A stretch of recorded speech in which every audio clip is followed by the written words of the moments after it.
Indira Gandhi 25 June 1975, 25th June 1975, Declaration of Emergency, the black day in the history of India's democracy. इतिहास में हिंदुस्तान के लिए एक काला धब्बा बना था जब इमरजेंसी लागू इंदिरा गांधी ने किया था और लाखों पत्रकारों को जिस प्रकार से प्रताड़ित किया गया था, संपादकीय तक पत्रकार लिख नहीं पाते थे। पुलिस बैठकर देखती थी वहां पर कि संपादकीय में कहीं इंदिरा गांधी के विरोध में कुछ लिखा जा रहा है या नहीं लिखा जा रहा है। मीसा कानून के अंतर्गत न जाने आप में से कई लोग यंग पत्रकार यहां बैठे हैं, आप में से कितने के पिताओं के ऊपर, कितनों के दादाओं के ऊपर, कितनों के जानकारों के ऊपर, कितने ही पत्रकारों के ऊपर जुल्म ढाया गया मीसा कानून के अंतर्गत, इस विषय से भी हिंदुस्तान वाकिफ है।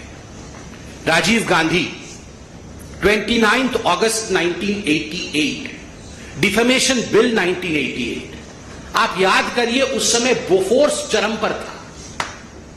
कुछ ऐसे पत्रकार थे, जाबाज पत्रकार मैं कहूंगा उनको, और कुछ ऐसी पत्रकारिता थी जिन्होंने बोफोर्स को बड़े स्पष्ट रूप से उजागर किया था। The story of Bofors and bride, किस प्रकार से भ्रष्ट और भ्रष्ट नेता बोफोर्स में लिप्त थे।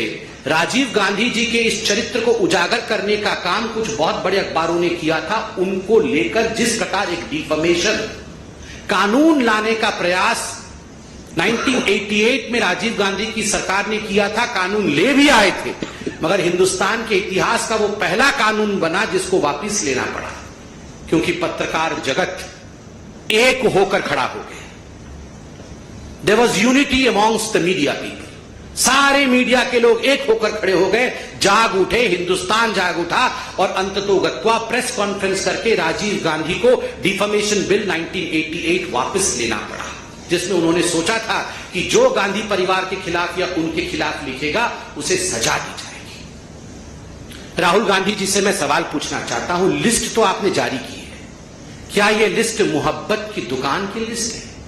सामान नफरत का और दुकान मोहब्बत का? ऐसा तो कभी नहीं हो सकता। You have shown your contempt against media. Hindustan के लोकतंत्र में जो चौथा स्तंभ है, the fourth pillar of Indian democracy, that is media. Media के प्रति जिस प्रकार का नफरत आपने प्रदर्शित किया है, मैं आपसे पूछना चाहता हूं, क्या यह मोहब्बत की दुकान? कदाचित नहीं। मित्रों, जब ये नेता सवाल पूछते हैं, कांग्रेस पार्टी के नेता जब सवाल पूछते हैं कि सर्जिकल स्ट्राइक में हमें सबूत चाहिए, जब कांग्रेस पार्टी के नेता और आम आदमी पार्टी के नेता ये सवाल पूछते हैं कि सर्जिकल स्ट्राइक और एयर स्ट्राइक फर्जी था, आप हमें सबूत ला के दिखाइए, गिव अस द एविडेंस। जब कांग्रेस पार्टी के दिग्गज नेता पूछते हैं कि भगवान राम किस कमरे में पैदा हुए, बताओ इस कमरे में पैदा हुए या उस कमरे में पैदा हुए। जब किसी दूसरे पॉलिटिकल पार्टी जो आज घमंडिया अलायंस में है उसके नेता पूछते हैं भगवान राम ने किस इंजीनियरिंग कॉलेज से इंजीनियरिंग की, बताइए। जब ये सवाल पूछते हैं तो ठीक है, जायज है, इनको बॉयकॉट नहीं किया जाएगा। मगर जब पत्रकार डिबेट में सवाल पूछ लेता है इनसे कि आपके राज्य में भ्रष्टाचार क्यों हो रहा है, आपने जो आंकड़े प्रस्तुत किए थे वो आंकड़े गलत थे, सही आंकड़े ये, क्या हिंदुस्तान की ग्रोथ स्टोरी आज विश्व में एक रिकॉर्ड नहीं कायम कर रही?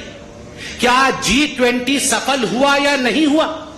अगर इस प्रकार के सवाल कांग्रेस या इंडी अलायंस के दूसरे लोगों से पूछ लिया जाता है तो आप बन जाते हैं बॉयकॉट करने वाले पत्रकार।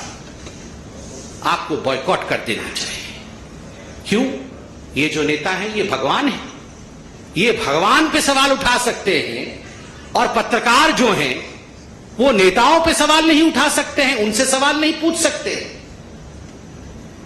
मित्रों, ये राहुल गांधी जब विदेश जाते हैं, अभी भी विदेश में है जहां तक मैं जानता हूं, कुछ प्राइवेट मीटिंग वगैरह कर रहे हैं, आज मैंने देखा है सोशल मीडिया। श्याम पित्रोदा ने बताया प्राइवेट मीटिंग गुप्त रखी जाएगी, बताया नहीं जाएगा। जब ये जाते हैं फॉरेन कंट्री में और विदेश की भूमि में जाके देश के विरोध में बोलते हैं, राहुल गांधी अमेरिका में, लंदन में जाके कहते हैं कि हिंदुस्तान में लोकतंत्र समाप्त हो गया, पत्रकारों के साथ दुर्व्यवहार किया जाता है, We don't have right to express ourselves in India. There is no freedom of speech in India. This is freedom of speech, Rahul ji. ये जो आपने लिस्ट जारी की है, ये फ्रीडम